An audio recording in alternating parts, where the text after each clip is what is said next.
जो अपना कंसेप्ट आज का सेक्शन 136। What is 136? ध्यान देना। That is right of members two copies of audited financial statement. कि जितने भी हमारे शेयर होल्डर्स हैं, जितने भी हमारे मेंबर्स हैं, जितने भी हमारे स्टेक होल्डर्स हैं, हर एक पर्सन का ये अधिकार बनता है कि जो ऑडिटेड फाइनेंशियल स्टेटमेंट है वो डिमांड कर सकते हैं। और कौन सा सेक्शन उनका एम्पावर करता है कि वो एफएस ले सकते हैं? सेक्शन 136 उनका एम्पावर करता है कि वो कंपनी से ऑडिटेड फाइनेंशियल स्टेटमेंट का सेट डिमांड कर सकते हैं। What require to be circulated? Company को क्या क्या चीज सर्कुलेट करनी है? जब मान लो कोई पर्सन कंपनी से एफएस डिमांड करेगा, तो उस एफएस के साथ साथ क्या क्या चीजें भेजनी है? क्या सिर्फ ट्रेडिंग पीरियड बैलेंस शीट नहीं, क्या क्या चीजें भेजनी है? फर्स्ट इज फाइनेंशियल स्टेटमेंट जो उसकी खुद की बनी है। अगर उसने सीएफएस भी बनाई है तो सीएफएस भी, ऑडिट रिपोर्ट भी, and any other document that is notes to account including the board report, या फिर एनुअल रिपोर्ट उसको इसमें साथ में सबमिट करनी पड़ेंगी। पर अगर कंपनी ने या फिर किसी भी पर्सन ने सब्सिडरी की इंफॉर्मेशन को अलग से मांगा है, जैसे मान लो मैंने सीएफएस बना दी थी, मैंने दो एफएस बनाई है, एक एफएस मैंने अपनी बनाई है और एक मैंने सीएफएस बनाई है अपनी सब्सिडरी को मिला के, और शेयर होल्डर क्या चाह रहे हैं कि मुझे सब्सिडरी की अलग से देखनी है, तो जो भी उस पर्सन जो मांगेगा उस एफएस को, मुझे उसको सेपरेटली सब्सिडरी की एफएस प्रोवाइड करनी पड़ेगी, चाहे वो ऑडिट हुई हो चाहे वो ऑडिट ना हुई हो। तो होम किसको मुझे वो प्रोवाइड करनी है सारी copies? Every member, every trustee और एवरी अदर पर्सन। टाइमिंग, जब भी जनरल मीटिंग का नोटिस जाएगा, नोटिस हमारा मीटिंग के 21 दिन पहले जाता है, 21 क्लियर डेज से पहले जाता है, तो उसके साथ जोड़ के मुझे अपनी एफएस का सेट भेजना पड़ेगा। At least 21 clear days before the date of meeting. Okay, कि जब मैं नोटिस भेजा, और नोटिस आपको पता है मैं किस दिन पहले ही भेजता हूँ, भेजने का दिन, मीटिंग का दिन, और पोस्ट से है तो 2 दिन एक्स्ट्रा मैं उसमें एक्सक्लूड करता हूँ, इसलिए इसको बोला गया क्लियर डेज। तो एफएस भी मुझे नोटिस में साथ डाल के भेजनी पड़ेंगी, पहली बात ये। बट अगर उसने एफएस को लेस देन 21 डेज में भेजा है, तो नॉन कंप्लायंस हुआ 136 का। बट ये non compliance null and void हो जाएगा, माना नहीं जाएगा अगर सभी मेंबर्स ने अपनी कंसेंट दे दी। कितने कितने मेंबर्स ने? अगर शेयर कैपिटल वाली कंपनी है, नो शेयर कैपिटल वाली कंपनी है। शेयर कैपिटल वाली कंपनी है तो majority holding 95% of paid up share capital ने अपनी कंसेंट दे दी, तो वहां पे जो लेसर पीरियड है वो भी अलाउड कर दिया जाएगा। अगर शेयर कैपिटल है तो 95% होल्डिंग पीएससी प्लस मेजोरिटी की अप्रूवल मेरे पास आनी चाहिए, तभी जाके शॉर्टर शॉर्टर पीरियड वैलिड माना जाएगा, अदरवाइज वो वैलिड नहीं माना जाएगा। और अगर कैपिटल नहीं है तो 95% ऑफ वोटिंग पावर है उनके पास और उन्होंने कंसेंट दे दी है, तो वो अलाउड माना जाएगा। कंसेप्ट यहाँ पे क्या है? अगर मान लो 21 दिन पहले हमें भेजना था, बट कंपनी ने सिर्फ 18 दिन पहले ही एफएस भेजी है, तो नॉन कंप्लायंस तो हुआ 136 का, वो माफ किया जाएगा या फिर नॉन कंप्लायंस माना जाएगा? अगर शेयर कैपिटल वाली कंपनी है, assent majority holding 95% of paid up share capital की आ गई है, तो अलाउड कर दिया जाएगा, वैलिड मान लिया जाएगा। बट अगर कंसेंट नहीं आई है तो नल एंड वॉइड मान लिया जाएगा, और जो भी पेनल प्रोविजंस है वो कंपनी को फेस करने पड़ेंगे।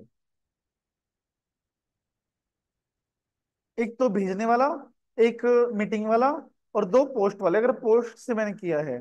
और अगर सुन जतिन, हर्षित, अगर मेल से किया है तो वो 2 दिन एक्स्ट्रा नहीं मिलेंगे, वो सिर्फ पोस्ट की केस से मिलते हैं। मीटिंग में 2 दिन एक्सक्लूड करने हैं वो, अगर पोस्ट वाला भी है 2 दिन और एक्स्ट्रा, यानी 4 दिन टोटल एक्सक्लूड करने हैं मेरे को। ठीक है। अब बाकी के प्रोविजन है, अगर कोई भी लिस्टेड कंपनी है, ये प्रोविजन जो आगे पढ़ाने जा रहा हूं मैं वो सिर्फ एप्लीकेबल होता है सभी लिस्टेड कंपनीज पर। क्या प्रोविजंस हैं? लिस्टेड कंपनी है या फिर पब्लिक कंपनी जिसकी नेटवर्थ 1 करोड़ या उससे ज्यादा है, प्लस टर्नओवर 10 करोड़ या उससे ज्यादा है, तो उसको अपनी एफएस इलेक्ट्रॉनिक फॉर्म में सबमिट करनी पड़ेगी टुवर्ड द ईमेल जो लोगों ने उसके अंदर रजिस्टर्ड कर रखी है। मतलब जो शेयर होल्डर्स ने ईमेल आईडी बताई हुई है, उस ईमेल आईडी पर उन्होंने अपनी एफएस को सबमिट करना पड़ेगा। अगर डीमेट फॉर्म में नहीं है और सभी ने कंसेंट दे दी है कि आप हमें ईमेल के थ्रू दे दीजिए, तो कंपनी ओब्लाइज है कि इनको भी मेल के थ्रू भेजना पड़ेगा। आज के टाइम पे हर एक कंपनी ओब्लाइज है कि वो इलेक्ट्रॉनिक मोड के थ्रू ही भेजेगी, फिजिकल फॉर्म का आज के टाइम में प्रचलन बिल्कुल भी नहीं है। और अदर कोई कंपनी जो ऊपर वाले क्राइटेरिया में नहीं आती तो फिजिकल कॉपी भी सेंड कर सकती है। ओके। एक यहाँ पे वर्ड डालो, that is relaxation. Relaxation to listed companies. ये लिस्टेड कंपनीज के ऊपर क्या रिलैक्सेशन है? अब अगर लिस्टेड कंपनी है तो उसको कंप्लीट एफएस भेजने की नीड नहीं है। एओसी 3 में वो एक समराइज स्टेटमेंट बनाएगी और वो सभी शेयर होल्डर्स को, सभी स्टेक होल्डर्स को एटलीस्ट 21 डेज पहले सबमिट कर देगी, या फिर अपने पास इंस्पेक्ट करके उसको रख लेगी। अब एक चीज बताइए, बना क्यों? तो ये पूरा जो एफएस का सेट होता है वो बल्कि होता है और हैवी, मतलब टाइम कंज्यूमिंग और कॉस्टली होता है। तो उस कॉस्ट को कट करने के लिए लिस्टेड कंपनी को एक एलिजिबिलिटी दी गई, रिलैक्सेशन दी गई कि अगर आपको अपने मेंबर्स को एफएस भेजनी है तो आप उनको समराइज भेज दो, और जो डिटेल्ड वाली है वो अपने ऑफिस में ओपन करके रख लो कि कोई भी पर्सन डिटेल्ड वाली चाहे तो आपसे मांग ले या फिर ऑफिस में आके उसको इंस्पेक्ट कर सकता है। तो लिस्टेड एंटिटी के केस में कंप्लीट एफएस भेजने की रिक्वायरमेंट नहीं है, वो एक समराइज रिटर्न बनाएंगे एओसी 3 में और सभी मेंबर्स को, सभी स्टेक होल्डर्स को वो सेंड कर देंगे। पर मीटिंग के एटलीस्ट 21 दिन पहले अपने ऑफिस में इंस्पेक्शन के लिए उसको ओपन रखना पड़ेगा।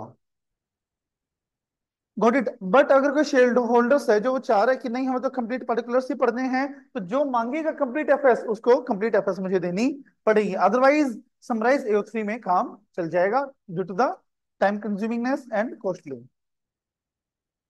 क्या नहीं, इस पे क्वेश्चन आने के बहुत कम चांसेस है हरमन। अब लिस्टेड कंपनी को अपनी वेबसाइट पर भी क्या क्या चीजें डालनी है? SFS. Do you know what is SFS? Stand alone financial statement. CFS, ठीक है, ऑडिट होनी चाहिए उनकी, प्लस अदर डॉक्यूमेंट्स ओके। उसके बाद हमारा आता है, एक कंपनी है सामने, ध्यान दो, सो ये अच्छा एग्जांपल आने वाला भी, यहाँ पे एक इंडिया है। अब इंडिया में एक कंपनी है XYZ प्राइवेट लिमिटेड, ओके, इसकी एक सब्सिडरी है। कहाँ पे? दुबई में। दुबई में नाम बताओ? अबू धाबी प्राइवेट लिमिटेड, इसकी सब्सिडरी कंपनी है। Got it. अब XYZ ने अपनी एसएफएस बनाई प्लस सीएफएस बनाई, कंसोलिडेटेड फाइनेंशियल स्टेटमेंट, और इस पूरे सेट को अपने ऑडिटर से क्या करवा लिया? ऑडिट करवा लिया। Got it. अब इसको वेबसाइट पर क्या क्या चीजें प्लेस करनी है? CFS, SFS along with audit statement. But Dubai में ऑडिट का कोई प्रोविजन है ही नहीं, लेट्स से। तो ये जो एसएफएस इसने बनाई होगी ये ऑडिटेड नहीं होगी, राइट? तो जो सब्सिडरी अपने अकाउंट्स बना के होल्डिंग को भेजेगी, कि वो ऑडिट करवा के फिर वेबसाइट पर डालेगा या अनऑडिटेड ही वेबसाइट पर डाल देगा? ऑडिट करवा के, वेरी गुड, वो डालेगा अनऑडिटेड ही डाल दे, क्योंकि उस कंट्री में कोई ऑडिट का प्रोविजन नहीं है। इसलिए अगर प्रोविजन है तो हमें ऑडिट करवाना पड़ेगा चाहे ना हुआ हो। बट कंट्री ऑफ इनकॉर्पोरेशन में ऑडिट का कोई भी लॉ नहीं है तो ऑडिट की नीड बिल्कुल भी नहीं पड़ेगी। सामने ध्यान दो एक बार, अगर मान लो कोई भी किसी की फॉरेन सब्सिडरी है और स्टेटूटरली उसको सीएफएस बनानी है, तो सीएफएस भी हमें वेबसाइट पर प्लेस करनी पड़ेगी। बट अगर फॉरेन सब्सिडरी को अकाउंट्स ऑडिट करवाने की नीड नहीं है तो उस लिस्टेड कंपनी को अनऑडिटेड ही प्लेस करनी पड़ेगी अपनी वेबसाइट पर। बेस समझ आया? हर्षित एक बात और बता, अगर मान लो हमारी कोई ऐसी कंट्री है जिसमें लैंग्वेज हिंदी इंग्लिश से अलग चलती है, तो फिर क्या होगा? उसके पास तो उस अदर लैंग्वेज में बनी होगी अदर देन इंग्लिश और हिंदी, तो फिर क्या? और कि उसकी ट्रांसलेशन कॉपी भी मुझे अटैच करनी पड़ेगी। अगर हमारी जो एफएस है वो अदर देन इंग्लिश बनी है तो मुझे उसकी ट्रांसलेशन कॉपी भी उसके साथ अटैच करनी पड़ेगी। Got it. अब एक हमारा क्वेश्चन है, ध्यान से सुना, अच्छा क्वेश्चन है, काफी आ सकता है। एक भी इलस्ट्रेशन, एक भी एग्जांपल छोड़ के नहीं जाना है, एक के कवर करके फिर जाना है, क्योंकि हाईली चांसेस रहते हैं कि इलस्ट्रेशन से और एग्जांपल से क्वेश्चन आते हैं। RELM Industry Limited, a company incorporated under the Companies Act, has a share listed on Recognised Stock Exchange. उसकी एक सब्सिडरी है फॉरेन में, okay. In the AGM, RELM Industry has placed its financial statement including CFS on its website. REML RELM has also placed on its website separate audited accounts of all its subsidiary. अब जो हमारी holding company है उसने अपने हर एक subsidiary के account पे वो वेबसाइट पर प्लेस करती हैं, बट उसकी एक सब्सिडरी ऐसी है जिसने अपने अकाउंट्स को ऑडिट नहीं करवाया हुआ और उसने वो अनऑडिटेड ही वेबसाइट पर प्लेस कर दिया। बताओ आशु, क्या RELM ने ठीक किया गलत किया? ठीक है, इस पे section 136, it is required by the company where the company having the subsidiary incorporated outside the India and Such foreign subsidiary does not allow does not require to conduct an audit as per the law of that country, then holding company need not, क्या नहीं, ये तो कह रहा है, नहीं ये क्या है,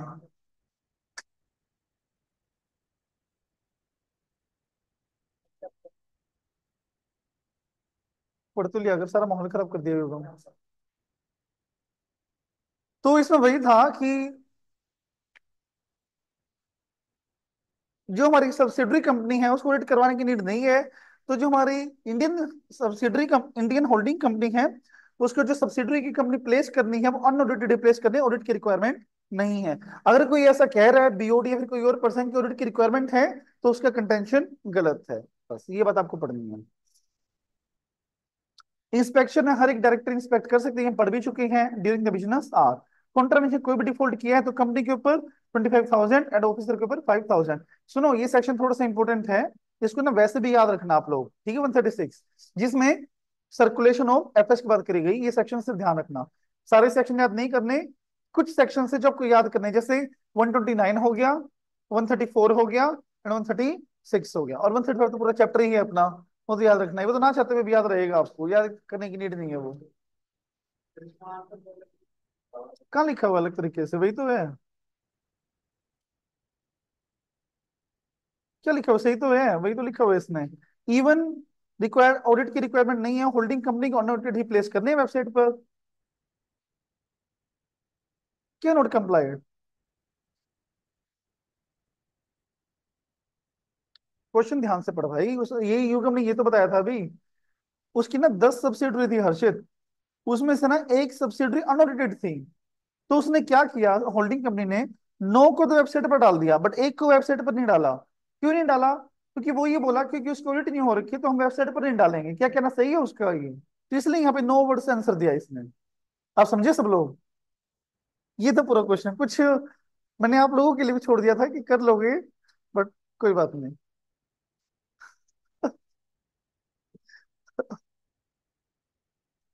अब तो कुछ डाउट नहीं है, ठीक, डाउट क्लियर हो जाना चाहिए एनी हाउ। आगे देखो भाई, बस बातें नहीं। देखो बहुत important section 137, copy of financial statement to be filed with ROC. बात सुनना, पहले मैं आपको लेमेंट में पूरा लास्ट सेकंड सेक्शन है, आखिरी सेक्शन तो चिल्लर सा है, मेन सेक्शन अपना यही है और आ सकता है, ये ध्यान से सुनना। अब हर एक साल मुझे अपनी एफएस को ऑडिट करवा के आरओसी को सबमिट करना पड़ता है। ओके, अब सबमिट करने की सर टाइम लिमिट क्या रहेगी? जिस दिन हमारी एजीएम हुई, जिस दिन हमारी एजीएम हुई उसके 30 दिन के अंदर अंदर मुझे एफएस को आरओसी को सबमिट करना पड़ेगा। Done everybody? अब दो चीज हमारी होती है, सर हम एफएस को एजीएम में रखते ही क्यों हैं? ताकि शेयर होल्डर्स अडॉप्ट कर ले उसको, शेयर होल्डर्स अपने उसको अप्रूवल दे दे, मतलब उनको अगर कोई मॉडिफिकेशन चाहिए हो तो वो बता दे उसमें, ठीक है। अब क्या ये केस भी हो सकता है कि एजीएम में अडॉप्ट ही ना हुई हो, मतलब एफएस में कुछ ऐसी बात हो जो शेयर होल्डर को पसंद ना आई हो, तो वो मना कर दे, तो एडॉप्ट नहीं हुई, तो क्या फिर भी वो 30 दिन के अंदर अंदर सबमिट करेगी आरओसी को? हाँ, प्रोविजनल बेसिस पर उसको करनी पड़ेगी। जैसे आप अपना रजिस्ट्रेशन कभी करवाते हो आईसीआई के अंडर, जब मान लो आपकी मार्कशीट ना ही हो कोई, तो वहां पे किस बेसिस पर रजिस्ट्रेशन होता है आपका? प्रोविजनल बेसिस पे। तो वही बात है, अभी हमारी एफएस फाइनल तो नहीं हुई है, बट अब तो फाइनल तो है कि फाइनल में थोड़ा बहुत चेंजेस करने हैं उसमें, अब तो फाइनल लेवल तो है ही। तो फिर उसको प्रोविजनल बेसिस पे आरओसी के पास 30 दिन के अंदर अंदर सेंड करनी पड़ेगी। और जो एडजर्न्ड एजीएम होगी उसमें दोबारा से एफएस रखेंगे वो, और दूसरी एजीएम में अगर वो अडॉप्ट हो गई तो उसके 30 दिन के अंदर अंदर फाइनल स्टेटमेंट्स मुझे दोबारा से सबमिट करनी पड़ेंगी। डन। फॉर्म नंबर है AOC 4, ध्यान रखना फॉर्म को भूलना नहीं है। आर्टिकलशिप में इतना काम आएगा या आपके बहुत ज्यादा। अगर किसी मीडियोकर फॉर्म में आप जाओगे ना जिसमें डिपार्टमेंट्स नहीं होते अलग अलग, तो AOC 4 आपको मतलब हर दूसरे तीसरे दिन देखने को मिल जाएगा प्रैक्टिकल, वो भी कि आप कंपनीज का फाइल करोगे ऐसा AOC 4, ठीक है, काफी इंपॉर्टेंट होता है ये। और अब एक चीज बताओ, अगर किसी टाइम ऐसा हुआ हो किसी नेचुरल कैलेमिटी के कारण या कोई और कारण कंपनी की एजीएम ही ना हुई हो उस साल, तो फिर क्या होगा? एफएस नहीं भेजेंगे। जिस दिन ड्यू डेट है उसके 30 दिन के अंदर, ड्यू डेट क्या होती है? हाँ, मैं तो डेट पूछ रहा हूँ, डेट क्या होती है, ड्यू डेट का मतलब नहीं पूछ रहा। हाँ 30 सितंबर होती है ड्यू डेट। तो वहां से उसको 30 दिन के अंदर अंदर एफएस सबमिट करनी पड़ेगी, बस ये बात है।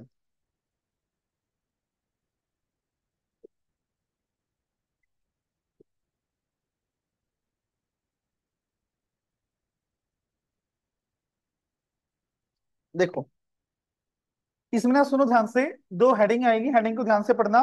वेयर एजीएम इज कन्वेंट, मतलब जब एजीएम अपनी हुई हो, जब एजीएम अपनी हुई हो तब। और सेकंड पार्ट अपना ये है कि जब अपनी एजीएम ना हुई हो। ठीक है, दो हेडिंग आएगी इसकी। पहले पे चलते हैं कि जब एजीएम हमारी हुई हो। A copy of SFS, CFS documents duly adopted, जो adopted हो चुके एजीएम में, within 30 days of AGM मुझे आरओसी को फाइल करने पड़ेंगे। बट जैसा कि हमने रिलैक्सेशन अवेलेबल टू ओपीसी पढ़ा था, उसको एजीएम करवाने की नीड नहीं होती। तो जिस दिन हमारा एफ वाई एंड हुआ, उसके 180 दिन के अंदर अंदर मुझे वो आरओसी को सबमिट करनी पड़ेगी। डन। मोड एंड मैनर कौन सा? That is AOC form, AOC 4, ये याद रखना बस आपको। बाकी सारे अलग अलग कंपनीज के अलग अलग दिए हुए हैं। ठीक है, जब क्या रखना है, एक हमारा फॉर्म है एओसी 4, ये भूलना नहीं है बिल्कुल भी, चाहे वो आपका थियोरेटिकल पॉइंट ऑफ व्यू चाहे वो प्रैक्टिकल पॉइंट ऑफ व्यू हो। सेकंड, ऐसी कुछ कंपनीज हैं, ये भी इंपॉर्टेंट है मार्क करना, जिसको अपनी एफएस को XBRL, पता नहीं मुझे क्यों मतलब गट्स फीलिंग आ रही है कि जरूर ये क्वेश्चन आ सकता है आपके नाम में जैन में, XBRL, क्योंकि आज तक ये नहीं आया है XBRL। ठीक है, 2 नंबर का और 5 नंबर का, 4 नंबर का आने के चांस, 2 नंबर का एमसीक्यू में। XBRL की फुल फॉर्म क्या है? That is extensible business reporting language. ठीक है, XBRL जैसे आप लोगों ने, जैसे जब आप लोग 10th 12th में होंगे, उस टाइम पे कोर्स ट्रेंडिंग में था, जावा हो गया, C++ की लैंग्वेज हो गई, उस टाइम पे ट्रेंडिंग में था ये। तो वैसे ही एक लैंग्वेज होती है, दैट इज XBRL। ठीक है, ये लैंग्वेज वाला क्लियर हो गया आपको। सर ये लैंग्वेज होती किस चीज की है? बिजनेस की चीजों को आरओसी को रिपोर्ट करने की लैंग्वेज होती है। तो बीआर से क्या? Business reporting. एक्सटेंसिबल का आप याद रख लो, एक चीज तो याद रखनी पड़ेगी, that is extensible business reporting language, जिसमें हमारे जो नॉर्मल अल्फाबेट्स होती हैं वो सिंबॉलिक में कन्वर्ट हो जाती है और फिर वो आगे सबमिट होती हैं। वो पीडीएफ जब उनके सॉफ्टवेयर में अपलोड हो जाएगी तभी वो उसको एक्सेस कर सकते हैं, अदरवाइज कोई उसको एक्सेस नहीं कर सकता। इसलिए ये लैंग्वेज बनाई जाती है, XBRL लैंग्वेज। समझे? तो हर कंपनी को नहीं, बट आज के टाइम पे हर एक कंपनी को ही करनी होती है, वैसी बात है। बट इसने प्रिस्क्राइब क्लास ऑफ कंपनी बोली हुई वो हम पढ़ देते हैं।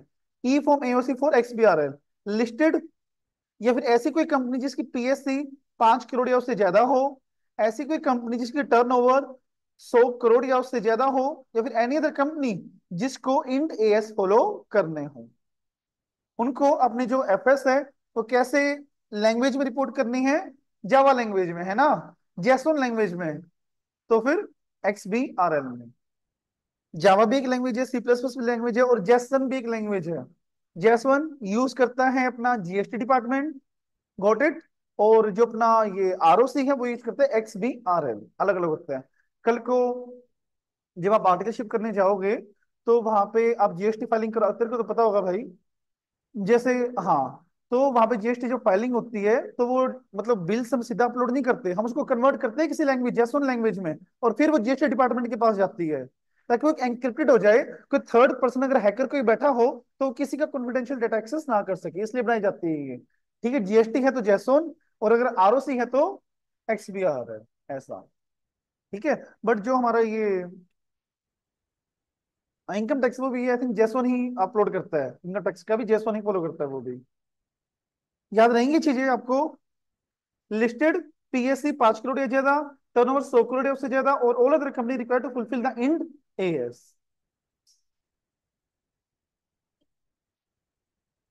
अलग अलग है, हाँ, देखो मीठी पढ़ के पता लग रहा है, क्योंकि लिस्टेड हो गई।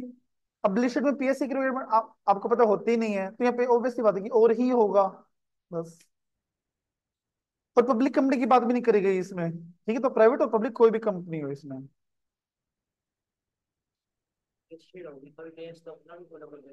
ऑब्वियसली, तो लिस्ट में सारे कवर हो गए ना। अदर कंपनी को इस बात कर रही है, एनी अदर। अगर आपको सुनो, मान लो ऐसी कोई एप्लीकेबिलिटी आ रही हो, ठीक है, जिसमें हमको कंपनी डालनी हो और आपको आती ही ना हो, खाली छोड़ के आना आपको, आपको एक नंबर स्कोर आधा है, एक नंबर स्कोर करना है, तो क्या लिख के आओगे? हाँ, एवरी लिस्टेड कंपनी। तो ये तो ऐसा पॉइंट है जो सब में ही है। सुनो, आपको पता है कैसे बोलो, एक ना ट्रिक बताता हूँ मैं आपको। मतलब नहीं, ये ना 50-50 है। अगर एग्जामिनर थोड़ा फास्ट फॉरवर्ड चेकिंग कर रहे हैं तो आपको पूरे नंबर मिल जाएंगे, ठीक है। अगर डीपली चेक करे तो आधा नंबर ही मिलेगा। बट हम हमारे क्या जा रहे हैं, ये ना मतलब थोड़ा ट्रिक्स होते हैं। देखो ऐसे, जैसे मान लो इसने बोला हुआ है कि XBRL किसको बनानी पड़ती है, तो मैं क्या लिखूं? मुझे नहीं पता, टर्नओवर में भूल गया सारी चीज, ठीक है। मुझे सिर्फ एक चीज पता है, लिस्टेड। देखते हैं कैसे लिखा जाता है ये। Let's see.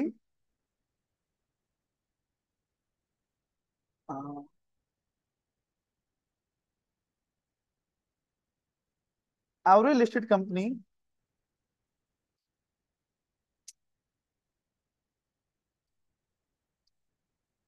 और एनी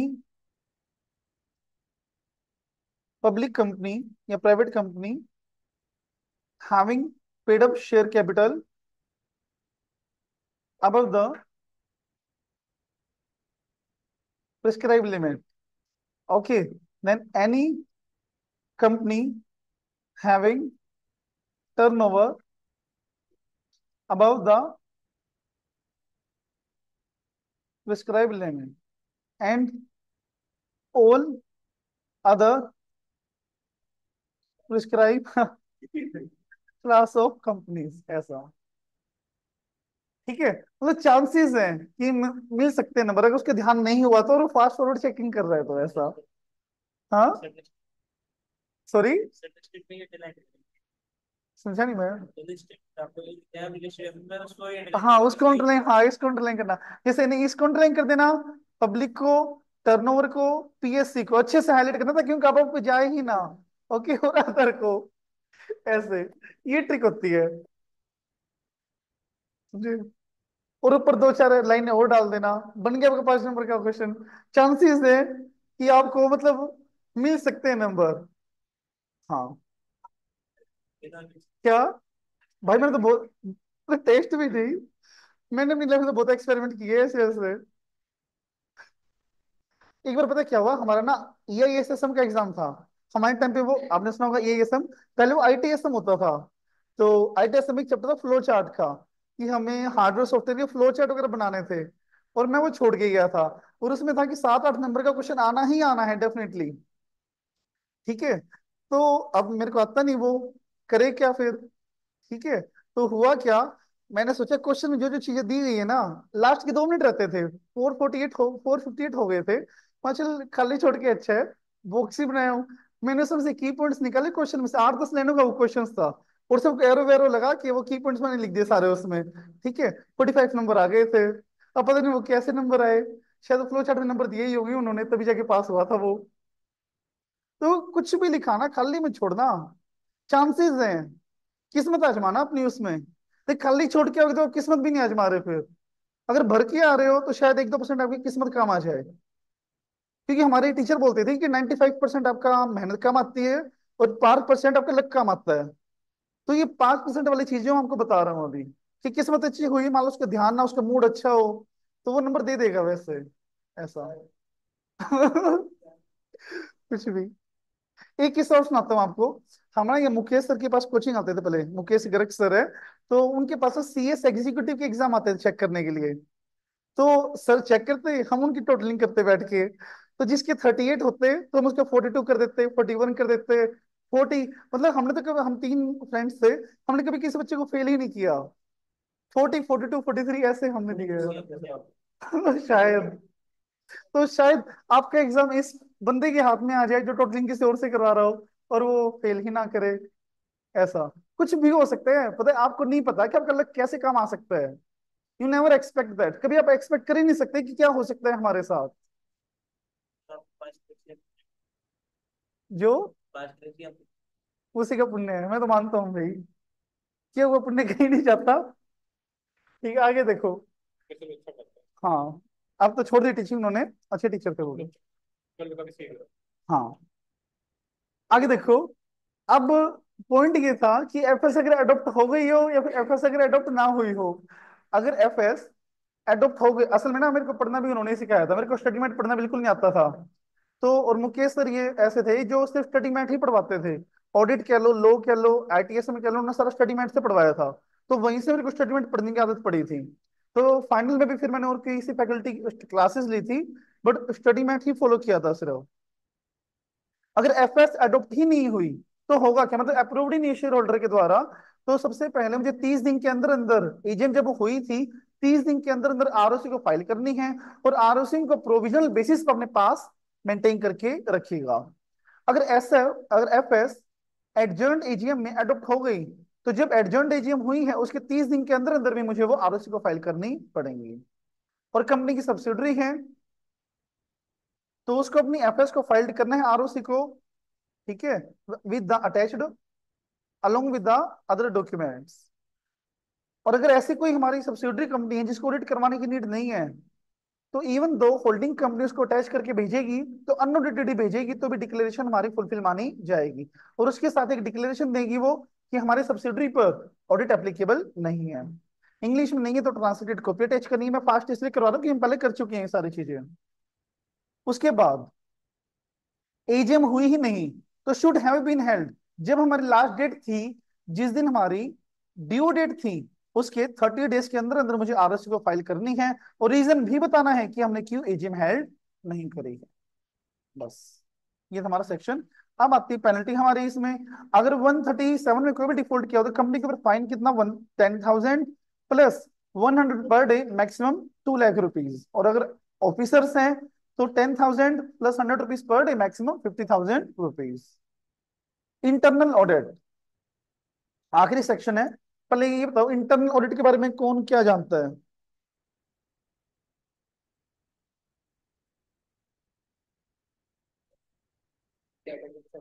होती क्या है युगम, ये बताओ। सर चेक के लिए विद ईयर डॉक्यूमेंट क्रिएट है मतलब एक तो सच जो उसके अप्रूव करा है हमें कि सही नहीं है भी सर की सेटिस्फेक्शन के जो कंपनी अकाउंट कर पाते हैं कि हाँ भाई कुछ चेक करता है कि सही हो रहा है काम नहीं हो रहा है वैसे। ठीक है, और वो चेक क्या करता है जैसे, बताओ बताओ।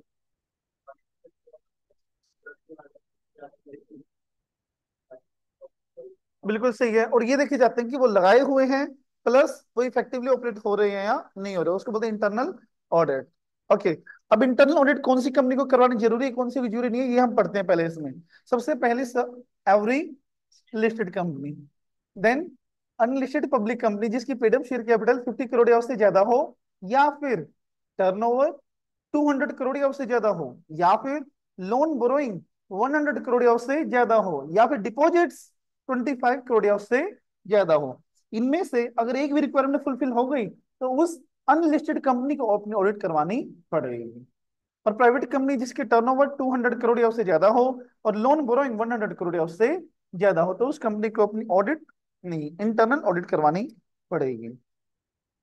अब कौन होगा इंटरनल ऑडिटर, कोई सीए भी हो सकता है, कॉस्ट अकाउंटेंट भी, कोई और प्रोफेशनल भी, और वो इम्प्लॉय हो भी सकता है या नहीं भी, मतलब कंपनी का इम्प्लॉय भी इंटरनल ऑडिटर बन सकता है। डू यू नो दैट कि अगर स्टेट्यूटरी ऑडिटर हो तो वो सिर्फ एक्सटर्नल पार्टी हो सकती है, इंडिपेंडेंट हो सकती है, वो इंटरनल कभी भी नहीं हो सकती। बट अगर वो कौन सा इंटरनल ऑडिटर हो तो वो इम्प्लॉय हो सकता है, इसमें कोई दिक्कत वाली बात नहीं है। बस रूल्स वूल्स जो फॉलो कर रखे हैं वो फॉलो करने ही सिर्फ पढ़ लेना हमारा, ठीक है। अब चैप्टर तो कंप्लीट हो गया हमारा। अपनी नोटबुक्स स्टूडेंट प्रैक्टिस कर लेते हैं थोड़ी सी। स्टेटमेंट के क्वेश्चन कौन से रहते हैं हमारे।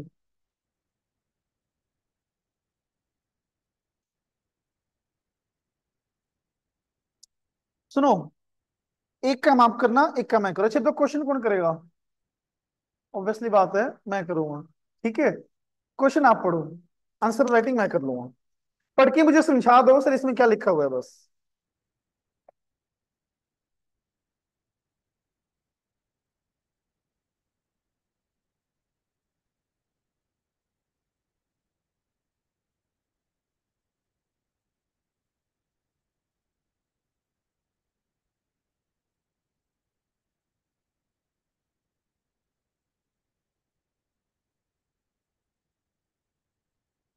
इतनी जल्दी, समझा फिर। पढ़ लिया इतनी जल्दी कैसे पढ़ा तूने? तो बता फिर क्या है इसमें? केजीएम यूनिवर्सिटी बट वहाँ पे सीएजी ने उसके अप्रूव नहीं किए फाइनेंशियल स्टेट में एक्सपेक्टेड डेट तक 31 अगस्त की बात है। तो उसके बाद 15 अक्टूबर को मीटिंग हुई, 25 अक्टूबर को मीटिंग हुई, वहाँ पे एक्सेप्ट हो गई। लेकिन जो कंपनी है उसका आरओसी को 12 नवंबर को फाइल की फाइनेंशियल स्टेट तो कंप्लाई चलते हैं प्रोविजन को बनने की बताओ कौन सा किया कौन सा नहीं किया, follow. Within 6 months file like AGM last date 30 सितंबर के बाद उसको फाइल एजीएम 31 अगस्त को खुल गया तो उसको 30 दिन के अंदर अंदर आरओसी सबमिट करना पड़ेगी फाइनेंशियल स्टेटमेंट। तो उसने नहीं किया कंप्लाइंस और कंप्लेंट करी कौन सी है?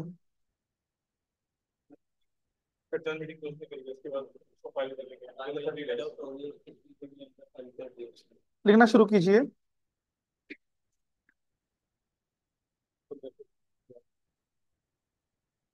क्वेश्चन मैंने नहीं पढ़ा, आप लोग के भरोसे चल रहा हूं मैं, ठीक है ना?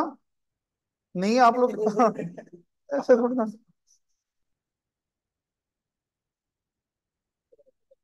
हाँ, मैं सबके भरोसे चला, आप लोग भी बता दो कुछ नया इसके अलावा आप लोगों ने पढ़ा हो तो। नहीं नहीं, ऐसा कुछ नहीं है Harman.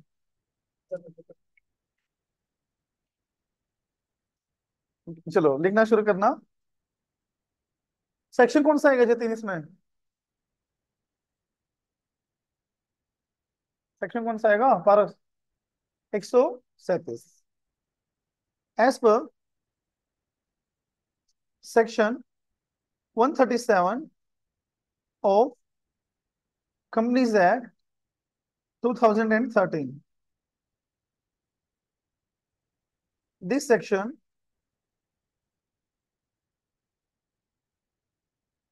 states the provision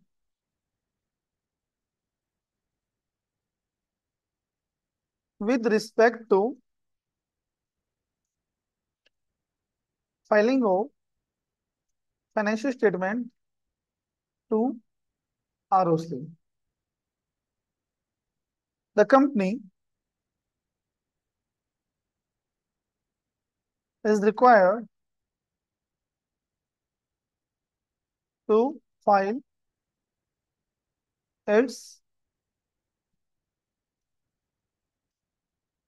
complete set of financial statement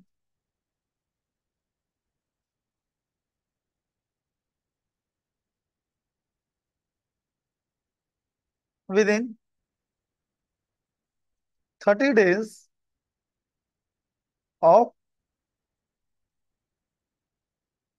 approval in AGM. Commencement, what commencement? Approval in AGM, where the FS has not been approved, has not been approved, then it is required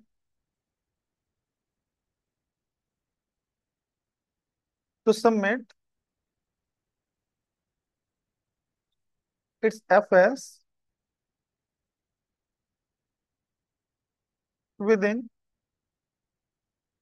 30 days of AGM, and ROC take them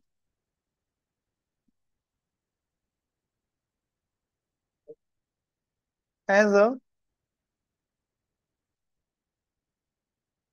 provisional basis. Further,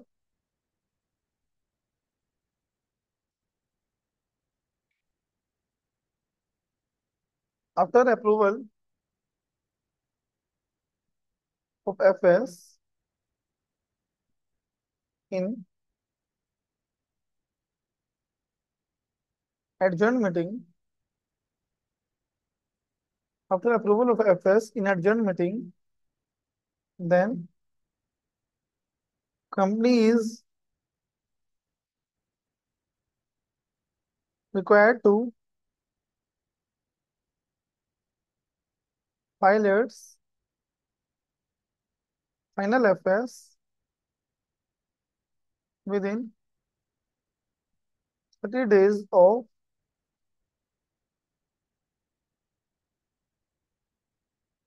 adjourned AGM। इसमें no EGM वाला case था कोई question में कि EGM नहीं हुई है तो पक्का तो लिखने की नीड है नहीं, लिखना है तो लिख देना वरना कोई जरूरत भी नहीं है उसकी। Then fact in this question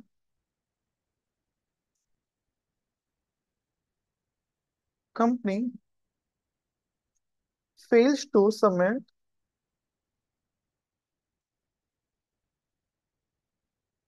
its FS, its unadopted FS to ROC within 30 days, but file its final FS within prescribed time limit। ठीक है, अब हमारा आगे conclusion.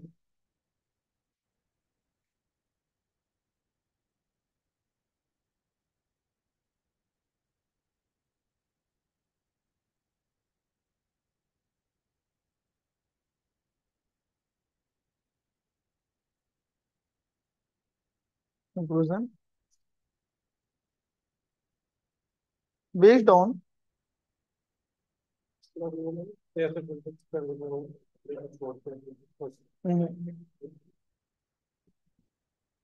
based on provisions discussed above, the company, इसको हम किस नाम उसमें लिखे प्रोनाउंस में कि कंपनी ने वोलेशन किया 137 का, कंपनी इज इन वोलेशन हो या और कुछ और कोई और अपने अपने ऑप्शंस दो और कोई द कंपनी इज ये सही है ये meeting the company is not in compliance of section 137 as the company fails to file its unadopted to ROC, unadopted FS to ROC within the given time limit. Okay. Further, not further, ruku, not further. It's however. However, Piyush क्या लिखने वाला हूं मैं आगे?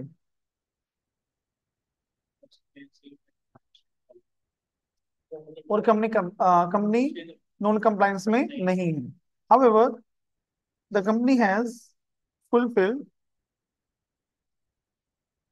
its requirement to file its adopted FS to ROC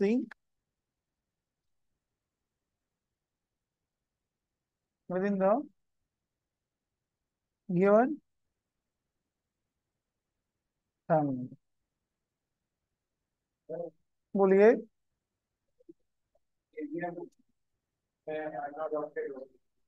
और दूसरी वाली AGM हुई उतना नोट हो मेरे दोनों काम 20 डेज के अंदर हो गए। कोई बात नहीं, स्टिल जिस दिन हुई है ना एजीएम उसकी रीजनेबल टाइम के अंदर तो मुझे पहले प्रोविजन वाली भेजनी पड़ेगी कि पहले अनड नहीं भेजनी पड़ती है। बट अगर आप ऐसा प्रैक्टिकल सोच रहे हो कि ये सब 30 दिन है तो मेरे हिसाब से तो ना भी भेजे तो कोई दिक्कत नहीं पड़ती, बट प्रोविजन के हिसाब से भेजनी पड़ेगी बट प्रैक्टिकल 30 दिन के अंदर अंदर हो रही है तो कंप्लायंस तो होगा नहीं, अगर नहीं भी भेजा तो उसी के अंदर फाइनल होगी तो स्टिल माना जाएगा। और सर अब ये डाउट भी आ रहा होगा, सर एप्लीकेबल होगा कब फिर? मान लो हमारी जो एडजर्न्ड एजीएम है वो पहली एजीएम से 30 दिन बाद हो रही है, तो ये basic requirement hard and fast आएगी फिर। समझे? Done everybody? जल्दी लिखो भाई, इतनी स्लो स्पीड क्यों है आपकी?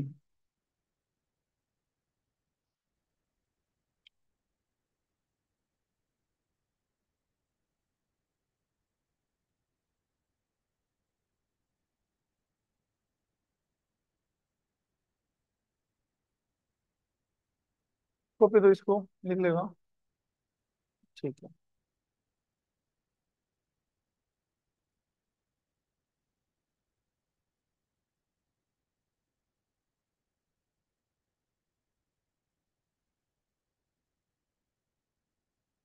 एक क्वेश्चन मैं कराऊं या आप करोगे? बोलो। मैं करवा दूं? पेपर तो तुमने देने हैं। 22। करो अपने आप जल्दी से।